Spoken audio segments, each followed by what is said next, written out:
Welcome to another edition of One More Light with me, Val Kleinhans. We have the lovely Natalie Bell here. She is a life coach and mental health advocate whose Instagram I am obsessed with. Natalie, thank you for being here. Welcome.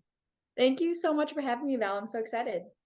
I know I'm ready to dive into mental health and the many aspects of it, life coaching, all that stuff, just to learn more. I love that your bio says not just a highlight reel, just highlighting the real.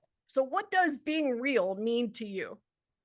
I think it just means like being your authentic self and showing up no matter what stage of life you're in, like no matter what season you're in.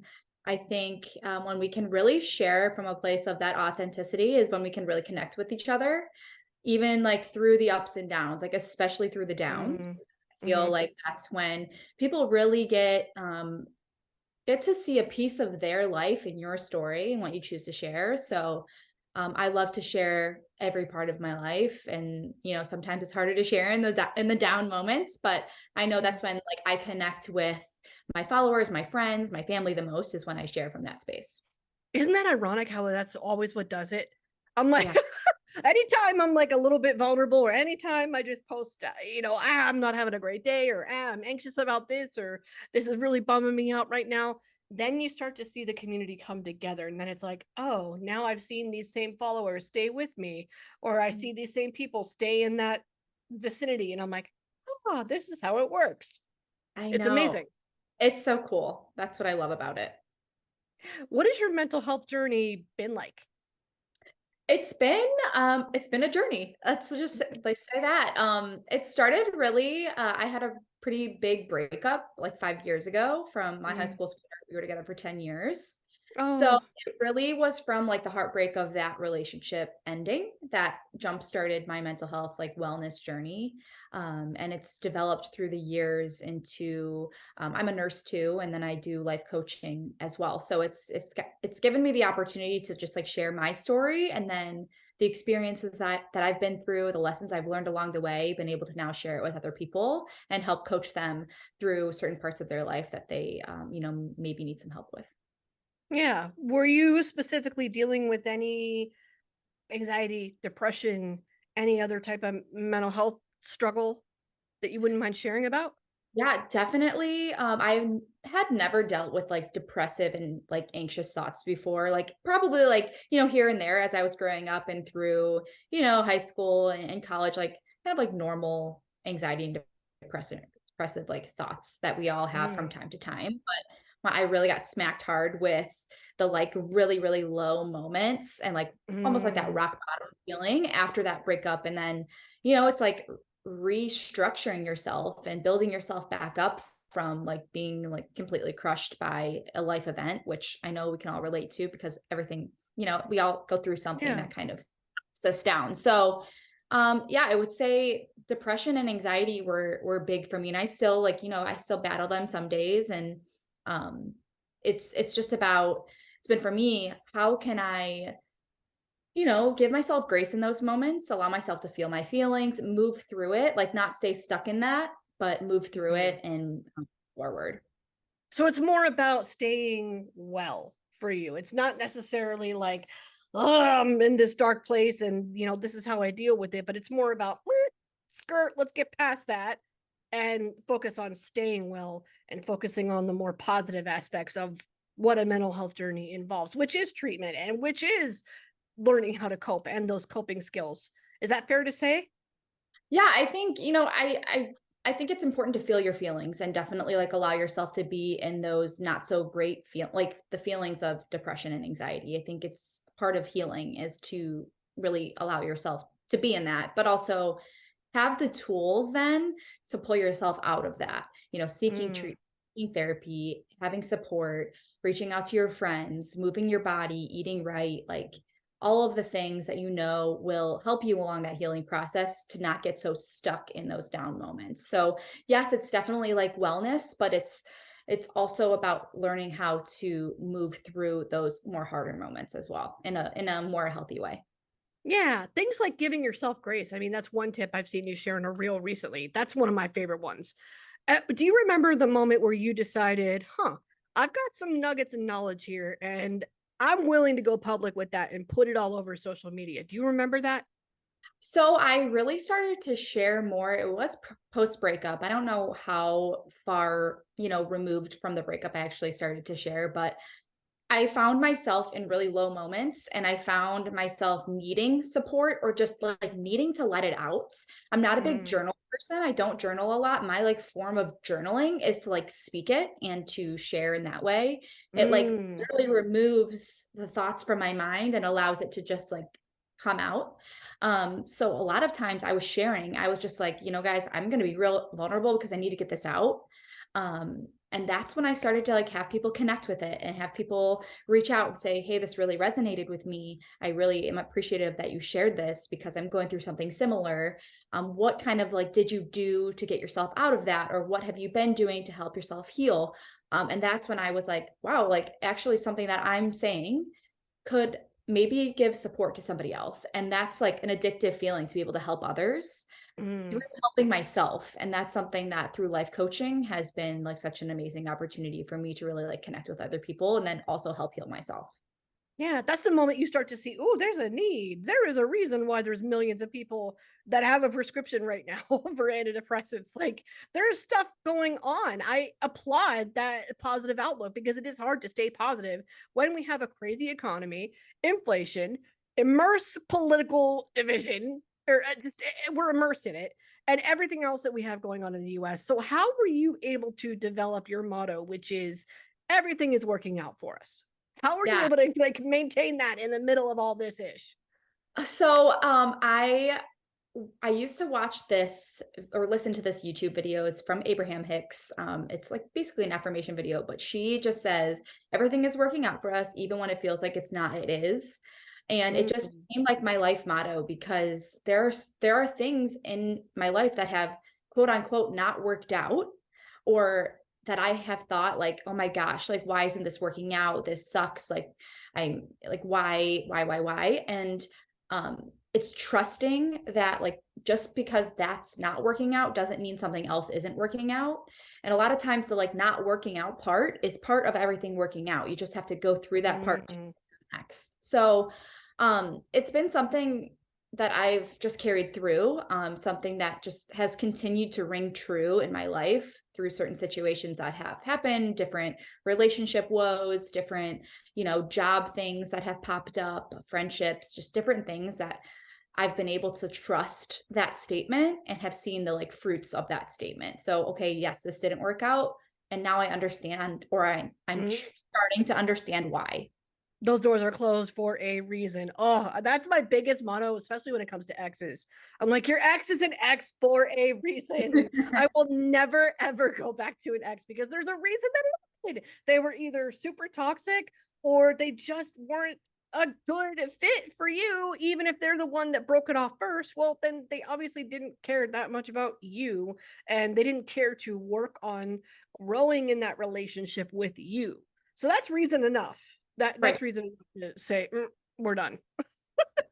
I know I talk with my best friends about that all the time. I'm like, especially when one of them gets a little bit nostalgic and they're like, "Oh my god, I miss my ex." I'm like, "No, you don't. Put that phone down." I know. I just recently made a TikTok about this and because I was missing my ex because, we all do, we're humans. And I was like, I actually don't miss the person that he was. I miss the feelings that I felt like at the beginning, That's like it. the good part of the relation. I miss that feeling of feeling wanted, desired, like having somebody interested in me, wanting to learn about me, being curious about me. Like I miss those feelings. I don't miss him, the person. So Yeah, yeah. Boy, decide where bye. between the two. I know. It's so much better, and you realize that you can fulfill yourself in those ways that you want to be fulfilled, whether that's with something you're working on or a hobby or self work. Period. Like there are other ways to get that feeling that we're desiring. It doesn't have to be through a relationship. Oh yeah, you can give yourself your own love language a lot of times. Like I talk about love languages a lot with my clients, Mm, and a lot of the like craving that you the cravings that you have from being with a person, you could also give yourself in other ways. It's not going to be like the same romantic kind of way, but you can give yourself that kind of feeling of, Hmm. like physical touch or quality time, like spending time with yourself, like giving Yeah. yourself a hug, like I don't know, just like little things that you can do to get that same kind of feeling. Yeah, that's such a helpful book, The Five Love Languages. I've read it too, and I'm obsessed. It was perfect reading for me and my husband when we first got married because it answered a lot of questions for us. I found out that I'm a words of affirmation person. So for me, when I feel like he's not giving that to me, I probably could just do better at saying, "Oh, you a bad bitch today. You did a Yeah, good job today." Yes. Okay. yeah, yeah, Like I affirming can say yourself. that to myself more often, and Mhm. I should. Absolutely. It But is that's just it's an interesting book because it's cool to see like what you like to give versus what you mhm, like to receive and how they might be different. And then yeah, if yeah. you're with a partner too, like figuring out what they like too. I love learning about that stuff. Totally. And I know you like to give through speaking. Tell me about chats with Nat. I did a little bit of reading about that. Yeah, I started my life coaching business back last year, did a 6 month like health coaching course during COVID. I just wanted something to do outside of nursing Mm, in like wellness space. I deal with a lot of illness with nursing and I wanted to focus more on the wellness side and like helping people in a different way. Felt super connected to mental health, relationships, dating, things like that. So I built up chats with Nat last year. It's been like a little over, I think, 7, 8 months now. So yeah, I'm loving it. It's giving me a different sense of purpose. mm. Um, yeah, figuring it out along the way, navigating the best way that I can, and just trying to help as many people as I can because we all need support. We all need somebody to talk to, and I love to be that person for others. Totally. I know that when people hear the word life coach, they have a million different pictures in their head. That term can be used in a few different ways, and people actually use it in a million different ways. Like the people practicing it, I guess is what I mean. Like that, they don't all do the same thing. So for just in your own words, what does life coaching mean to you? What is it that you specialize in? So I like to think of it as like a big umbrella life coaching because there's so many different categories that can fall under it. Like, Mhm. mental health, you could do like fitness and nutrition, you could do relationships, dating. Like there's many different categories under the umbrella of life coaching. For me, I try to keep it kind of broad so that the clients can kind of specialize in what they want to specialize with me, figuring that out with them. I relate it back to my motto of like, I'm just helping you through a time in your life when you feel like things aren't working out for you. Mm. Whether that be short term, whether that be long term, and just need like that extra support throughout your life or however long we'd be working together. But I like to relate it back to what I preach and just help them through a time when they feel like they need the support. Yeah. Do you remember when at what point did you feel comfortable presenting yourself as a life coach? At what point did you say, "Oh, I got this knowledge and I think I'm ready to like actually work with people in a business format on this?" So to be honest, Val, like I still don't. You Like Okay. like I'm confident in who I am and my experiences. It's like ready, the readiness factor, like, I don't know if I'll ever, like, feel 100% ready, but that doesn't mean I can't do it or I won't do it or I'm not You've been capable. doing it. Yeah. Yes, exactly. I don't feel like quote unquote expert, like I will never call myself that. I'm just somebody who wants to help others through what I've learned and share my knowledge, my experiences, perspective, mindset, things like that to help others through that time in their life. So I really don't like feel ready half the time. I feel like I'm learning more from my clients than they're learning from me. But that's just like the beautiful thing about the life coaching, like client coach relationship is that I can share from past experiences and build that kind of like trust and rapport with them. And like I look forward to my calls. I hope as much as my clients look forward to it with me because I get to like learn and I get to grow myself. So Yeah. it's fun and it's exciting and I'm learning every single day and figuring it out along the way. But yeah, I don't know if I'll ever feel like 100% like life coach ready, but I do it anyways. And that's when you build the confidence is when you feel like, I'm not Mm, ready, but I'm going to do it anyways. yeah. And it sounds a little bit like maybe a form of counseling or talk therapy whenever you're is that fair to a fair way to describe it when you're going through with your clients? Is that a bulk of what's going on? Yeah, for sure. I structure the calls like very client by client basis. So, some people like me to more structure the calls, have Mm, something for them to do during the call. We do certain exercises. A lot of the other people like they just want somebody to talk to. They just need to vent. yeah. They need to share about their life, get a perspective on it. A lot of people just need that like sounding board, just need to Mm, talk through things or share because they don't have maybe a safe place for them to have a non-judgmental, not biased opinion or perspective that they can go to. So I like to be that like safe space for them. yeah. How do you protect your own mental health whenever they're unloading on you? And you come away from that and you're like, oh, I gotta take care of me now. What do you do for that?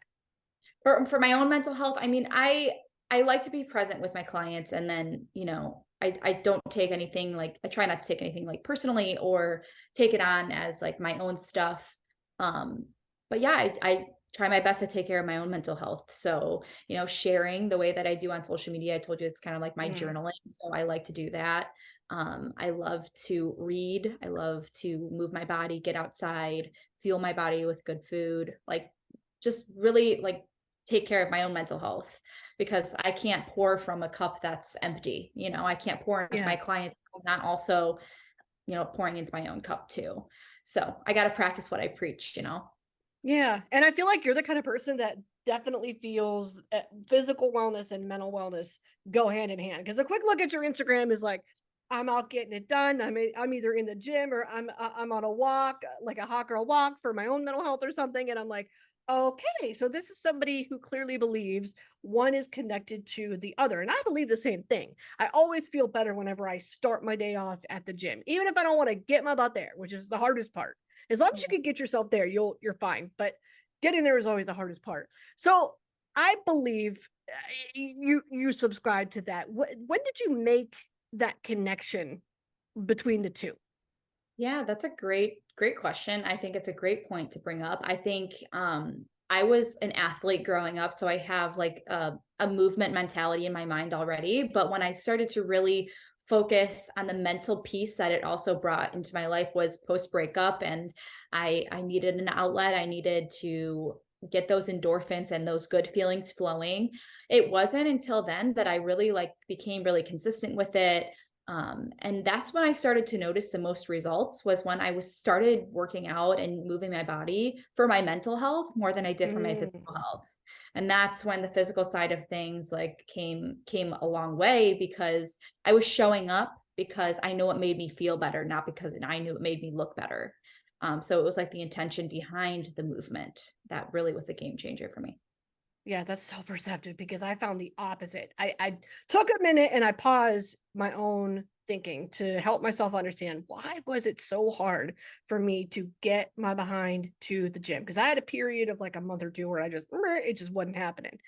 And I sat and thought about it and I was like, I'm afraid of my own insecurity, which is I'm insecure about looking a particular way. And I'm insecure about the fact that if I look this way, maybe my husband won't want me anymore or whatever. Like you start to really, really think about what's actually going on here. And then it's like, wait a second. Okay. So that insecurity that I'm afraid of is preventing me from actually doing something about it.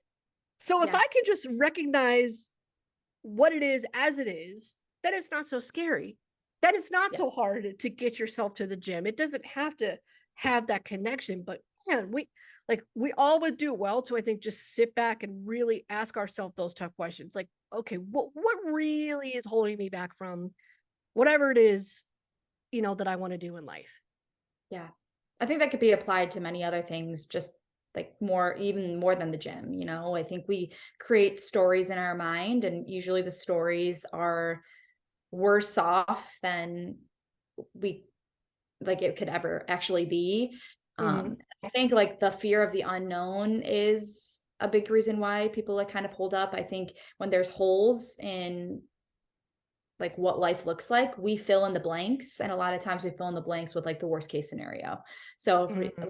for somebody who doesn't really know like how to do it, like certain equipment at the gym, like how to work it or, how to like where stuff is at the gym, like think about the unknown of that and you fill in the blank of, okay, I'm going to look so stupid. People are going to look at me and be like, why is she here? Like Hmm. we make up those scenarios in our mind and they're usually much worse than, or like completely Yeah. false. So like what actually is going to happen or would happen. Yeah, facts. So, how do you think we can find that spark to work on our overall health, physical, mental, once we've just lost the desire to do it? Because we can get in spots where we just don't want to do nothing. So, Yeah. how do we find that spark to say, to help us get back on the right track, or help us want to better ourselves again and take care of ourselves again? I think a good tool would be to, if you're a journaler or if you just want to talk this out, but figure out how you feel currently and then write down or think about how you want to feel. Mm, Probably going to be a big difference between the two. And then it's like, okay, what can I do in the middle? Like, what can I do to get to this point? Like, what kind of things can I shift around? What kind of things can I implement in order to get to where I am to where I want to be? So first of all, it's like coming into the awareness of like how we're actually feeling on the inside, whether that be depressed, anxious, hopeless, whatever that may be, and to where we actually want to feel. So if we don't have a direction, then we don't have anything. So and then figure out like what kind of things that you could do, what kind of actions that you can put into play to get you to that point. And movement's probably a big one for all of us, and then other things, as far as the wellness space, like what you can actually implement in order to get there. So having the awareness and the direction is huge. And then also just like allowing yourself to be in ruts sometimes. I think we put all mm, this pressure on ourselves to like have everything figured out and have everything be perfect like all the time. It's okay to go through low points. Like I go through that still. Like I'll have like a week where like I don't want to move at all. I don't want to do any of my like mental health tools and all that stuff. I just want to like be upset. I just want to be in my rut. But I know that like I have built up those habits enough to know that I'll go back to them. And I think that's where people need to start, is figuring out what those habits look like for them and then creating that routine. that's where giving ourselves grace comes in. Yes. That's something that that's something I would love to work a lot more on myself. It's just not being so hard on ourselves whenever those moments do happen, because they are inevitable. That life has tons of ups and downs. It's Right. just the very nature of it. It's gonna happen. So you're right. Probably should start with just accepting, okay, this is how I'm feeling right now. Yeah. And I can either choose to do something about it or also not choose to do anything about it.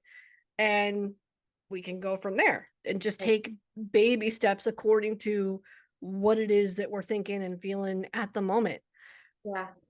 And I think it's also it's important to have accountability partners in life, and whether Mm, that be a friend or multiple friends, whether that be a significant other, or whether that be a life coach or a therapist, somebody that is going to, hold you accountable to what you say that you want. Not in like a harsh way, like, "Hey, Val, I knew that you said that you were going to do that and you didn't do that. So like, what the heck?" we don't It's like that person. we don't like that Don't like person. that guy. But having somebody that you're in continuous conversation with, that is going to ask you about your life, who cares Mm, about how you're feeling and cares about how you're doing, having to like getting to go to them and say like, okay, this is what I did this week to like help myself, or this is something that I'm trying that's new that I'm hoping is going to help my mental health. Just having that accountability partner to help support you in this journey, because life is hard and we all need somebody. We all need facts. multiple, but yeah. Totally. So, what's next for you? What are you looking forward to? What can we look forward to seeing? So I am doing the life coaching. I'm gonna be doing a group coaching course. I had one back in the first quarter of the year, and then moving through the summer, gonna have another group coaching course, which I'm excited about. And then actually gonna be starting a podcast shortly here as soon as I like Fun. figure out my microphone and all that stuff. So Val might be reaching out to you for some support with that. You can. This is my Blue Yeti. It's my best friend. And it's no, really, it's a great quality audio for just like $70. I'm good with it. Yeah. Awesome. And then I'm also going to look into doing some wellness retreats. So like mental health retreats Mm. and things like that towards the end of the year. So those are my big like to-dos for this year, and something I'm looking forward to. Lots more to come. Can't wait to see it all. Natalie, thank you for sitting with me. Thank you for chatting with me. Thank you for sharing what you have. Thank you so much for having me, Val. It was great.